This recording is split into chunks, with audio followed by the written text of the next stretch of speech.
Good morning! Today is October 12. Ito na nga yung araw ng first wedding anniversary namin. Nakagayak na kami ngayon kasi lalabas kami para mag-celebrate. Pero bago yun, magbibigayan muna kami ng mga gifts. Sabi ko nga sa kanya, kahit mga simpleng regalo lang, meron akong dalawang hinanda para sa kanya. At heto nga, nabigay ko na yung una. Binilhan ko siya ng wallet na Coach. Para may kaparehong wallet yung bag niya. Same na same ng design. Binili ko nga pala ito sa JD's Collection Fashion Boutique. Yung mga items nila galing sa iba't ibang bansa. Marami silang mga pasabay. Sobrang dami nilang branded na paninda. I-visit nyo yung page nila at sobrang dami nyo makikita. Sakto nga itong binili ko para sa kanya kasi pasira na rin yung luma niyang wallet. Sunod ko namang binigay yung pangalawa kong regalo. Sabi ko kay Kevin, ito yung pinakamahal sa lahat at pinaka-importante. Wala pa kasi siya nito at gusto ko nga magkaroon siya ng sarili niyang Bible. Tagalog version naman itong sa kanya para kapag dumating yung time na magkasama na kami, sabay na kami magde-devotion pareho. At excited na akong dumating yung araw na yun. Ito naman yung regalo niya sa akin. Sayang kasi hindi ko pala napindot yung record yung ina-unbox ko.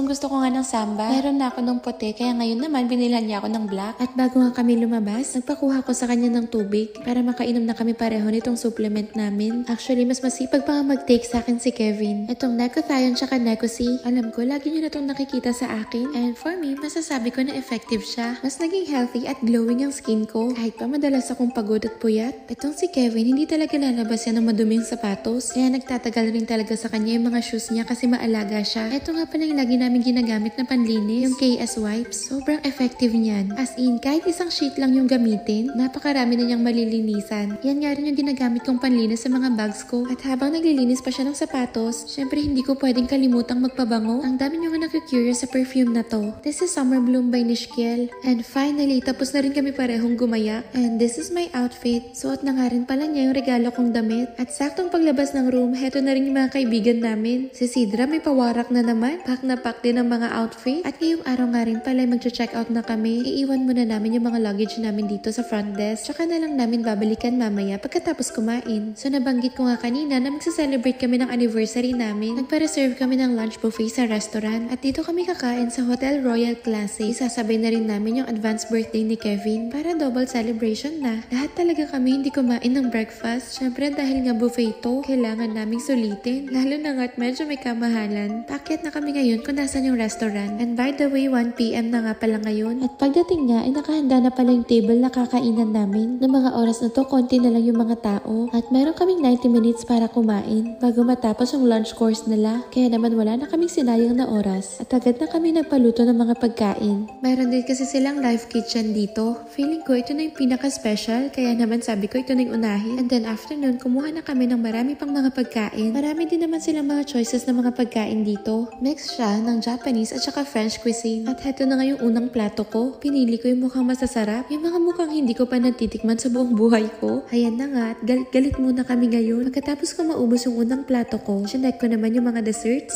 Marami din silang options. At hindi ko na nga napigilan. Kumuha na ako kaagad ng mga desserts. Okay din naman yung mga choices nila ng drinks. Mabilis ko nga lang naubos yung isang plato ko ng mga desserts. Ito talaga yung pinaka nagustuhan ko. After nun, nagpaluto kami ng pasta. First time kong matry ito. Yung lulutuin sa malaking wheel ng cheese. Naku, paborito ko pa naman yan. At nung maubos ko to, bumalik na naman ako sa mga desserts. Nagpagawa naman ako nitong Mont Blanc. Sina Iced naman, Hokkaido ice cream. Ako mamaya, susubukan ko rin yan. Nawiwili nga kami dito kasi talagang ginagawa sa harap namin. Sabi ko sa kanila, masarap to. Kaya nagpabalik-balik din silang kumuha. At maya-maya pa nga, binigay na sa amin tong special dessert. Pagkabigay nga nila niyan, nagpalakpakan yung mga crew. At binati nila kami ng happy anniversary. At ganoon din yung mga kaibigan namin. Heto na nga yung dessert na binigay nila. Sabi ko kay Kevin, i-blow namin ng sabay. Pero itong mokong na to, inunahan ako. Nakakagigil. Pinagbigyan ko na lang kasi malapit naman na yung birthday niya. At habang inuubos namin tong mga pagkain, since ang daming follow-up question about sitaw, heto't sasagutin ko na naman yung isang question. Paano ba maging affiliate? Ang dami nga nagtatanong on how to be a seller, paano mag-join, paano kumita. Alam niyo ba na sa pagsagot ng mga tanong na yan, ay pwede na rin kayong kumita? Ang affiliate program ng sitaw ay nag-i-aim na ma-empower ang mga seller by creating connections through referral. Kapag registered na kayo as a seller, magkakaroon ka ng sariling referral referral code. Kapag ginamit ang code mo para mag-register, magiging affiliate mo sila. Tapos sa bawat successful order nila, 3% dun ay sayo. Kapag naipon nyo na yung commission ninyo, pwede nyo siyang ma-withdraw ng cash. Mag-login lang kayo sa app, tapos hanapin yung affiliate. Then click join the affiliate program. At makikita nyo na dyan yung referral code ninyo. So ayun lang, itry nyo na rin maging affiliate. Anyway, mabalik tayo. Nakaalis na nga pala kami dun sa restaurant. Nagpunta kami dito sa Ricoro Ojisan. Yung sikat na cheesecake na sobrang fluffy. Bibili sila ng mga pasalubong. Kasi heto na nga at maghihiwa-hiwalay na naman kami. Ilang buwan na naman kami niyang hindi magkikita. Nauna nang umalis sina ate at kuya. Ihahatid ni Kuya Stephen sa ate Kim sa airport. Tapos kami namang apat, uuwi na rin ng Tokushima. Meron pa ako natitirang isang araw. Kaya sasama muna ako kay Kevin pa uwi. Sumakay kami ng bus. Tapos more than 2 hours ang biyahe mula Osaka hanggang Tokushima. Ganito